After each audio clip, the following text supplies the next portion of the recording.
When the overcurrent relay senses fault current, it will operate irrespective of the direction of the current flow. Quite often we would like the relay to operate for current flow in one direction only. Let me show you why. This example shows the high voltage bus in a distribution substation. It is fed from sub-transmission lines which are part of a continuous loop. In this arrangement, current may flow in or out of either sub-transmission line depending upon conditions or system configuration in other parts of the loop. Now, suppose a fault occurs on line A. Fault current will flow from line B through the bus to feed the fault on line A in addition to the load on the bus.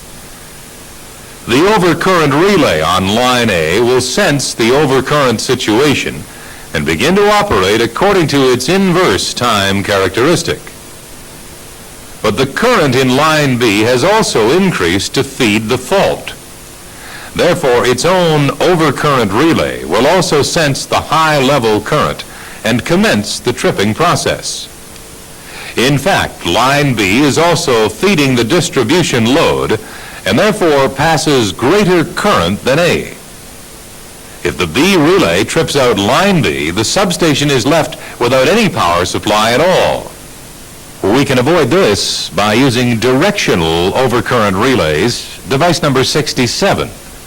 Now, with a line A fault, the directional element blocks the overcurrent relay on line B from tripping when current flow is into the bus, but it will allow operation of overcurrent relay A to trip when current flow is out of the bus. For both of these lines, the correct tripping direction is when current flow is out of the bus into the line. In the case of a bus fault, current will flow into the bus from both feeders. Then both overcurrent relays will be blocked from operation by their respective directional relays. The fault would be cleared by other protection relays tripping out the same breakers, a clear case of zone overlap. The directional element controls tripping by superimposing its operation on that of the overcurrent relay. You will remember that the time overcurrent relay is fitted with a shorted shading coil on one leg of the electromagnet. This is to provide the driving force. The shorting circuit is fitted with a contact which is operated by the directional element. When current flow is in the tripping direction, this contact remains closed and the overcurrent relay can operate. However, if current flow reverses, then the directional element opens the contact, so preventing operation of the time overcurrent relay. Similarly, the directional element also operates a contact in the instantaneous relay tripping circuit to allow tripping only when current flow is in the designated tripping direction. There are several different types of directional relay, but they all work on the principle of comparing the direction of current flow with some fixed reference, which may be voltage or current. To be more precise, it is usual to compare the phase angle of the current in relation to that of the reference. The important point is that the polarity of the reference quantity, be it voltage or current, must not change even under different fault conditions. For example, if current is used as the polarizing quantity, it can be obtained from a CT located in the grounded neutral of a Y-connected transformer. In this simple arrangement, the directional element receives reference voltage from the VT on the bus. Current is measured by the CT in the protected line. In normal operation, the phase angle of the current may be up to, say, 20 degrees lag. But if the direction of current flow reverses, then the phase angle will change by 180 degrees. This very large difference is easy for the relay to detect and activate the directional element. One common type of directional relay is the induction cylinder type shown here. The aluminum or copper cylinder takes up a stationary position depending upon the fluxes developed in the electromagnet. One of the coils is receiving input from the reference voltage or current, while the other is receiving input from the CT of the protected circuit.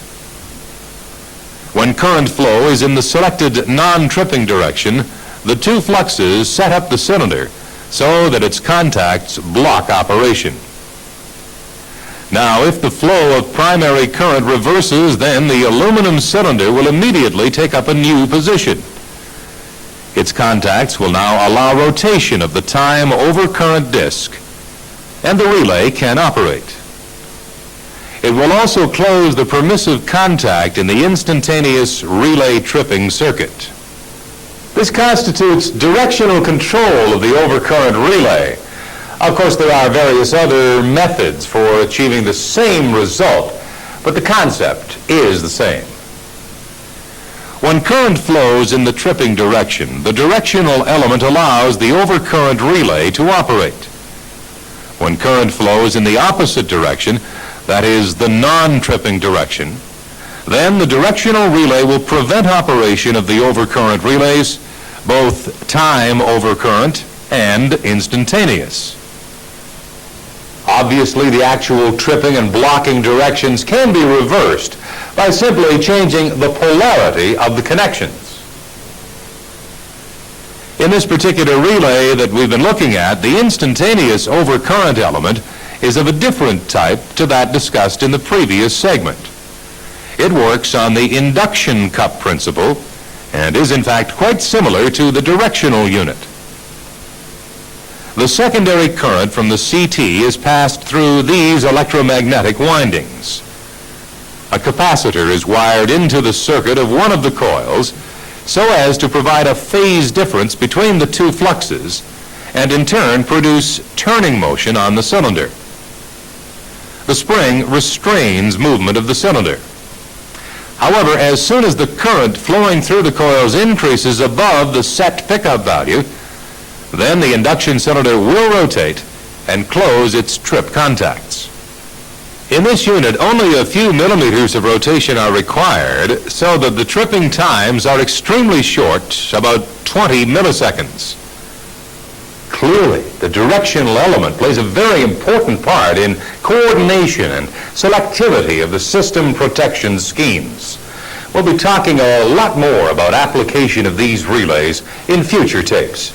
For now, time for a break. Please switch off the tape and review this material in your workbook.